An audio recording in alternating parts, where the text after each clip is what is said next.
Assalamualaikum viewers, welcome back to my channel, that is Study with Sabeen, and today we will discuss about some basic terms of chemistry that would be very helpful to you ahead inshallah. और उन basic terms में atomic mass है, empirical formula है, उसके बाद हम देखेंगे molecular formula, and last में हम आज की क्लास में मॉलिक्यूलर मास डिस्कस करेंगे. तो let's get started with atomic mass. सबको पता है atomic mass of an atom is called atomic mass. अब एटम को अगर हम थोड़ा सा डिस्कस करें तो क्या होता है कि it consist of a nucleus जिसमें कि प्रोटॉन और न्यूट्रॉन मौजूद होता है, एंड अ शेल जिनमें के इलेक्ट्रॉन्स मौजूद होते हैं. ठीक है, तो जब हम एटम का मास कैलकुलेट करेंगे तो obviously it will be depending upon these sub atomic particles, यानी कि इलेक्ट्रॉन, प्रोटॉन एंड न्यूट्रॉन. लेकिन अगर हम बात करें इलेक्ट्रॉन की, तो क्योंकि इलेक्ट्रॉन का मास इंतहाई कम होता है and it can be neglected, तो अगर हम इलेक्ट्रॉन का मास निगलेक्ट कर दें यहाँ पर, तो एटॉमिक मास क्या होगा? It will be depending upon actually the number of protons and the number of neutrons. ठीक है, अब ये कि हम ये कैलकुलेट कैसे करेंगे. ऑब्वियसली सबको पता है एटम्स जो हैं वो इतने टाइनी पार्टिकल्स हैं कि इनको हम वेइंग बैलेंस पे तो रख कर मेजर कर नहीं सकते, इनके मास को कैलकुलेट कर नहीं सकते. एंड स्पेशली जो है जब पिछले दौर की अगर हम बात करें तो जब केमिस्ट्री परवान चल रही थी और एलिमेंट की डिस्कवरी का सिलसिला जारी था, तो उस टाइम जो है वो टेक्नोलॉजी भी इतनी कोई हाई फाई नहीं थी जो है कि डायरेक्टली किसी भी एलिमेंट का एटॉमिक मास या एटम का एटॉमिक मास कैलकुलेट किया जा सके.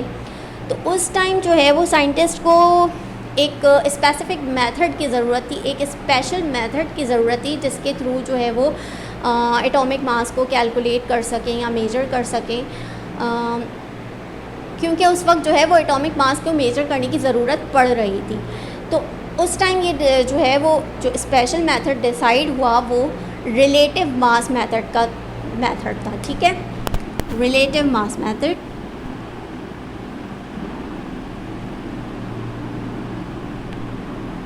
अब ये रिलेटिव मास मेथड क्या है कि यानी कि किसी एक एलिमेंट को स्टैंडर्ड बनाया जाए, ठीक है, और उसके अकॉर्डिंग बाकी तमाम एटम्स का मास कैलकुलेट किया जाए, यानी किसी एक को स्टैंडर्ड बना लें.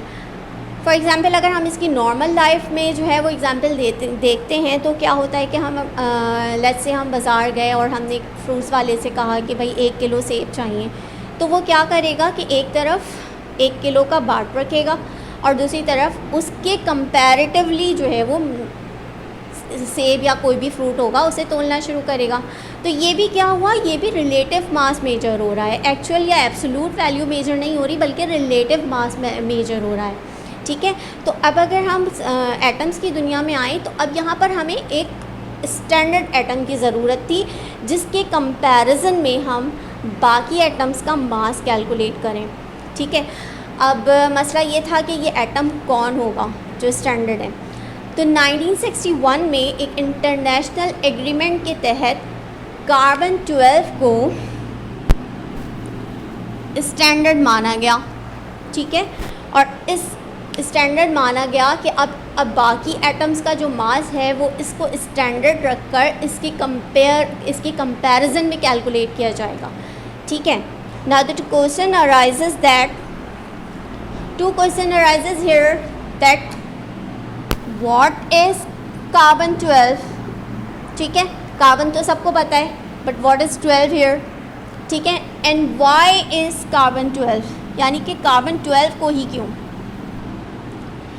बारी बारी हम डिस्कस करते हैं कि व्हाट इज़ कार्बन 12. अब जैसे एक टर्म होती है जनाब आइसोटोप एक टर्म होती है.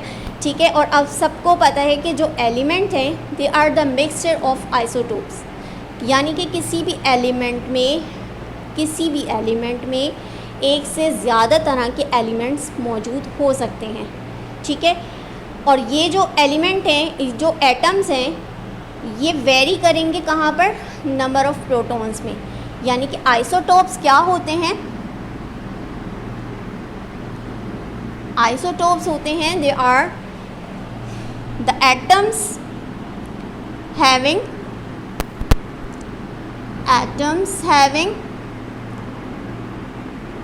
same number of protons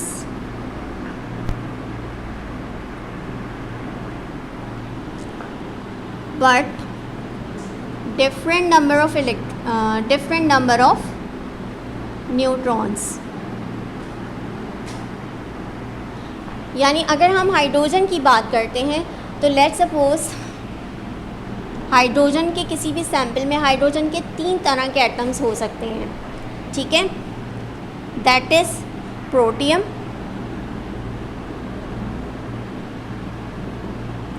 deuterium,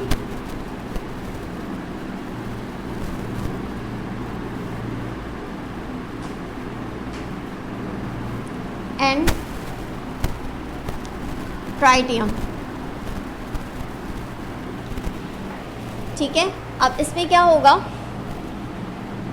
इस हाइड्रोजन के न्यूक्लियस में सिर्फ और सिर्फ एक प्रोटॉन है और एक शेल में एक इलेक्ट्रॉन है, ठीक है, विद नो न्यूट्रॉन। यानी कि प्रोटॉन जो है वो कितने हैं, एक, और न्यूट्रॉन जो है वो 0। अगर हम ड्यूट्रियम की बात करते हैं तो यहाँ पर जो है वो एक प्रोटॉन और एक न्यूट्रॉन होगा और एक इलेक्ट्रॉन होगा, ठीक है। तो यानी कि प्रोटॉन भी एक और न्यूट्रॉन भी एक। इसी तरह हम ट्राइटियम की बात करें अगर, तो इसके शेल में जो है वो एक प्रोटॉन और 2 न्यूट्रॉन होंगे, ठीक है। यानी कि number of protons again 1 but number of neutrons 2। तो यहाँ अगर हम तीनों को देखें तो क्या हो रहा है, नंबर ऑफ़ प्रोटॉन्स तीनों के सेम है लेकिन नंबर ऑफ़ न्यूट्रॉन्स वेरी कर रहे हैं, जिसकी वजह से हम ये कह सकते हैं कि ये हाइड्रोजन के आइसोटोप्स हैं, having the same mass, having the same atomic number और number of protons but different mass number, यानी कि जो वेरी कर रहे हैं वो नंबर ऑफ़ न्यूट्रॉन्स हैं, ठीक है। तो ये हो गई बात आइसोटोप्स की। तो इसी तरह अगर हम बात करते हैं कार्बन 12 की, तो कार्बन 12 भी क्या है,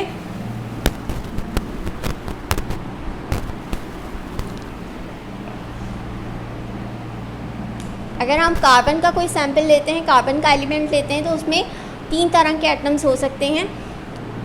C12 यानी कि carbon having 6 protons and 6 neutrons in nucleus, ठीक है, और C13 carbon having 6 protons and 7 neutrons in nucleus, and carbon 14 having 6 protons and 8 neutrons in nucleus, ठीक है। हमने स्टैंडर्ड बनाया कार्बन 12 को, ठीक है। अब आपको ये बात समझ में आ गई कि कार्बन 12 है क्या। कार्बन 12 जो है वो कार्बन का आइसोटोप है जिसमें 6 प्रोटॉन और 6 न्यूट्रॉन मौजूद हैं, ठीक है। अब हम बात करते हैं कि वाई कार्बन 12।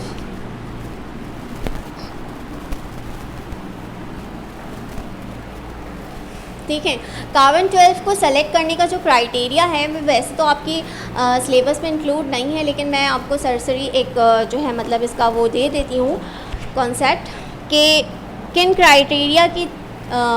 क्राइटेरिया को जो है कंसीडर करके कार्बन 12 को स्टैंडर्ड माना गया है। उनमें फ़र्स्ट है इसकी अबंडेंस सबसे ज़्यादा है नेचर में कार्बन 12 बहुत पाया जाता है, ठीक है। सेकंड जो है ये बहुत हाई रिएक्टिव भी नहीं है, ठीक है, हाई रिएक्टिव नहीं है। इसी तरह ये बहुत लो रिएक्टिव भी नहीं है, ठीक है। अबंडेंस सबसे ज़्यादा है, हाई रिएक्टिव नहीं है, लो रिएक्टिव भी नहीं है। और जो फोर्थ क्राइटेरिया है वो ये कि इसके आइसोटोप्स कम हैं, ठीक है। यानी कि सबसे ज़्यादा जो पाया जाता है वो C12 ही पाया जाता है 99%, ठीक है। और बाकी C13 एंड C14 जो है वो ना होने, यानी कि C13 तो फिर भी एग्जिस्ट करता है लेकिन C14 तो बिल्कुल ही ना होने के बराबर है, ठीक है। तो ये इन चारों बातों को कंसीडर करके, इन चारों क्राइटेरिया को जो है वो कंसीडर करके कार्बन 12 को स्टैंडर्ड मान लिया गया एक इंटरनेशनल एग्रीमेंट के तहत, ठीक है। तो ये हो गया, हमने कार्बन 12 को स्टैंडर्ड बनाया और इसके कंपेयर में अब हम बाकी एटॉमिक मास को कैलकुलेट करेंगे। ठीक है, अब ये होगा कैसे, मैं इसका छोटा सा और मतलब थोड़ा और इसको फर्दर डिस्क्राइब कर देती हूँ। देखें, एक एटॉमिक मास यूनिट जो है, 1 एटॉमिक मास यूनिट,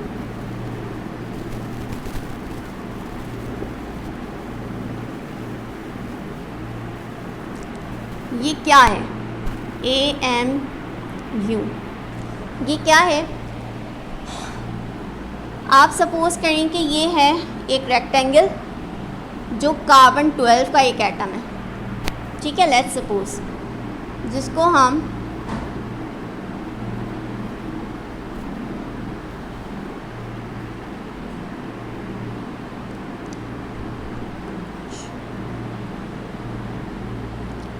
मैंने डिवीज़न जो है वो थोड़ी गड़बड़ करके की है। एग्जैक्टली हमें डिवाइड करना है 12 पार्ट्स में। ठीक है, फॉर एग्ज़ाम्पल ये कार्बन 12 का एक एटम है जिसे हमने 12 इक्वल पार्ट्स में डिवाइड कर दिया। अब इसका जो ये एक पार्ट होगा, ये एक पार्ट, ठीक है, यानी कि कार्बन 12 का 12वां हिस्सा, 1/12 part of a single atom of carbon 12। ठीक है, ये बराबर ले लिया एक एटॉमिक मास यूनिट के, यानी कि इसको हमने कंसीडर कर लिया कार्बन 12 के 12वें हिस्से को कि ये एक एटॉमिक मास यूनिट है। ठीक है, जो मैं आपको समझाने जा रही हूँ प्रैक्टिकली तो वो मुमकिन नहीं है, लेकिन मतलब आपको समझाने के लिए जो है वो बता रही हूँ कि लेट्स सपोज़ ये एक बैलेंस है, सपोज़ इट्स अ बैलेंस। ठीक है, जिसके 2 पेन्स हैं। सपोज़ हमने यहाँ पर लिया एक हाइड्रोजन एटम। ठीक है, बैलेंस के एक तरफ हमने लिया हाइड्रोजन एटम और दूसरी तरफ हमने कार्बन 12 का ये जो 12वां हिस्सा है, ठीक है, यानी कि एक एटॉमिक मास यूनिट जो है वो यहाँ पर प्लेस किया, सिर्फ एक पार्ट यानी कि 12वां हिस्सा। ठीक है, सिर्फ ये पार्ट जब हमने यहाँ रखा, ठीक है, तो क्या हुआ कि हाइड्रोजन बैलेंस हो गई। ठीक है, तो फिर ये माना गया, इसलिए हमने ये मान लिया कि जो हाइड्रोजन है it is equals to 1 AMU, क्योंकि इसे हमने कहा था कि ये एक एटॉमिक मास यूनिट है। ठीक है, अगर इसने हाइड्रोजन को बैलेंस कर दिया तो it means hydrogen is equals to 1 AMU। इसी तरह अगर हम बात करें फॉर एग्ज़ाम्पल हीलियम की बात करते हैं, अगर यहाँ पर हीलियम का एटम है, ठीक है, तो यहाँ पर हमें इस तरह के कितने 4 यूनिट्स रखने पड़ेंगे।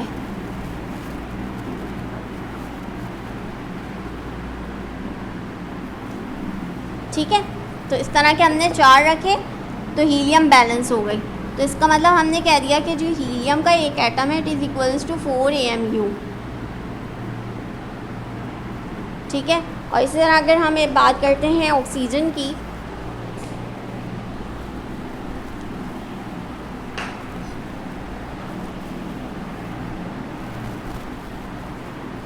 यहाँ अगर हमने ऑक्सीजन को प्लेस किया हुआ है तो यहाँ पर हमें इस तरह के कितने, क्योंकि ऑक्सीजन का एटॉमिक मास है सबको पता 16, तो इस तरह के तकरीबन हमें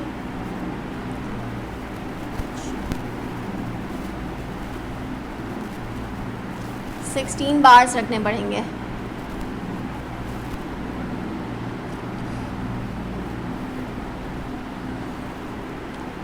कितने हो गए?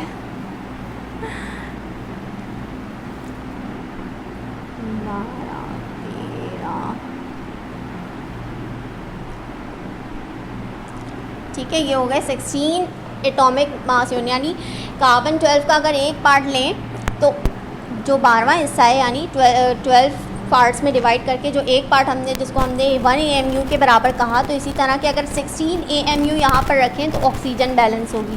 तो इसलिए हमने ऑक्सीजन को मान लिया कि oxygen is equals to 16 AMU, यानी कि एटॉमिक मास यूनिट।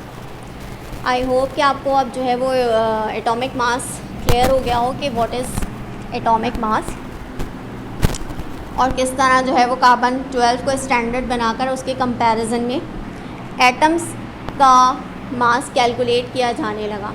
ठीक है, अब हम बात करते हैं फार्मूला की।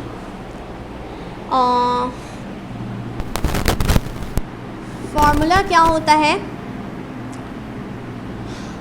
केमिस्ट्री की लैंग्वेज में? It is the combination of symbols of all atoms, ठीक है, प्रेजेंट इन अ कंपाउंड। यानी कोई भी अगर हमने कंपाउंड ले लिया तो उसमें जितने भी एटम्स मौजूद हैं उन सब के सिंबल्स का combination, it is called formula. ठीक है, अब ये दो तरह के हो सकते हैं, एम्पिरिकल भी हो सकता है और मॉलिक्यूलर भी हो सकता है। अब इन दोनों को साथ ही साथ समझ लेते हैं। एम्पिरिकल फार्मूला क्या होगा? एम्पिरिकल फार्मूला में relative number of atoms, number of each type atom,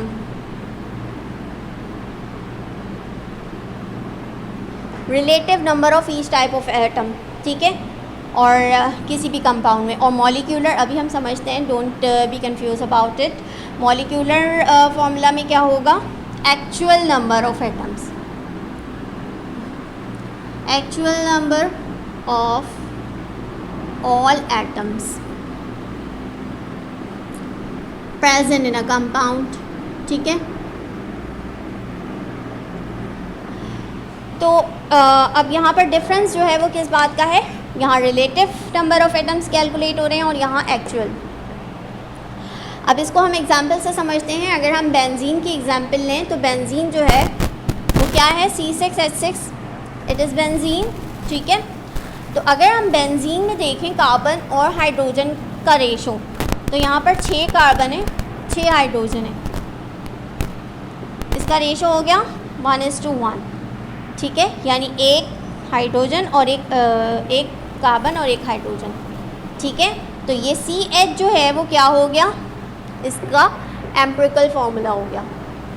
clear है? लेकिन अगर हम बात कर रहे हैं मॉलिक्यूलर फार्मूला की, तो इट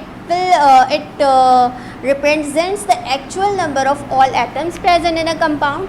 तो इसके लिए हमें पूरा C6H6 यहाँ पर इंडिकेट करना पड़ेगा, यानी कि टोटल कितने एटम्स हैं, ठीक है, और वो किन रेशो में है, यानी कि कितने एटम्स हैं कार्बन और हाइड्रोजन है, और कितने कितने एटम्स कार्बन के और कितने एटम्स हाइड्रोजन के। तो एक्चुअल नंबर ऑफ एटम्स यहाँ पर बताएंगे और रिलेटिव नंबर ऑफ एटम्स यहाँ पर बताएंगे, ठीक है। इस तरह अगर हम दूसरी एग्जांपल लेते हैं ग्लूकोज की,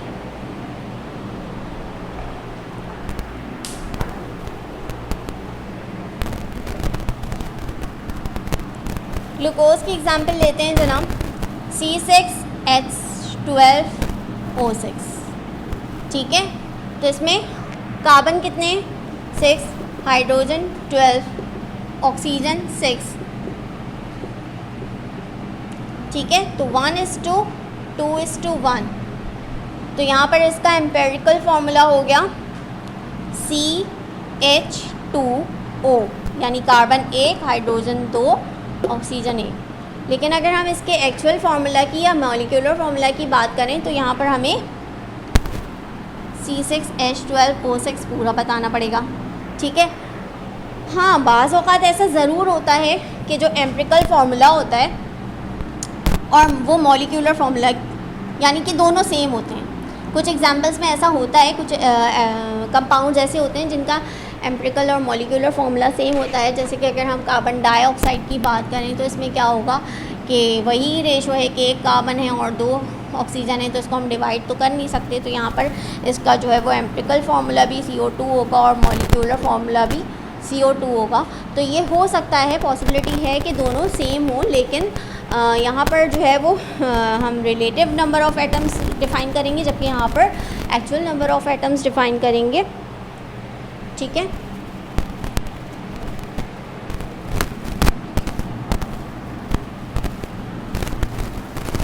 now we will discuss about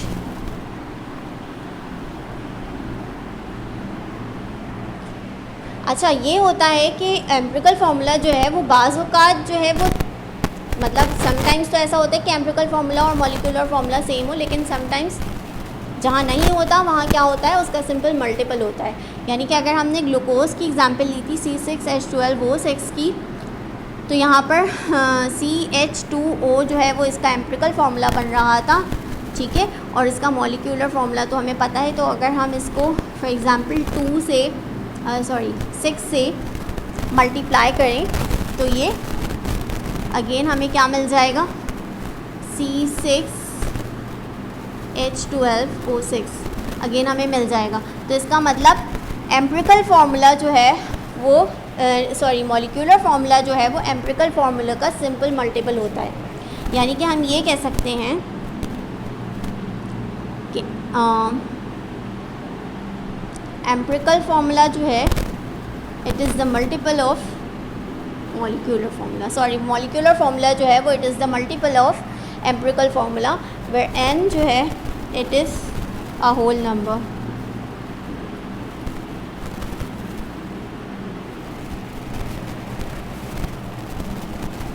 ठीक है, यहाँ पर ग्लूकोज के केस में जो है वो n क्या है, 6।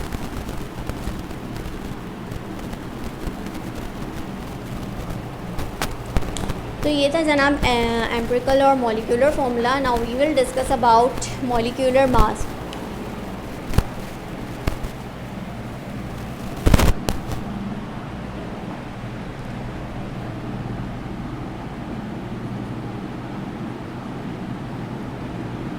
मॉलिक्यूलर मास क्या है, the sum of all atomic masses,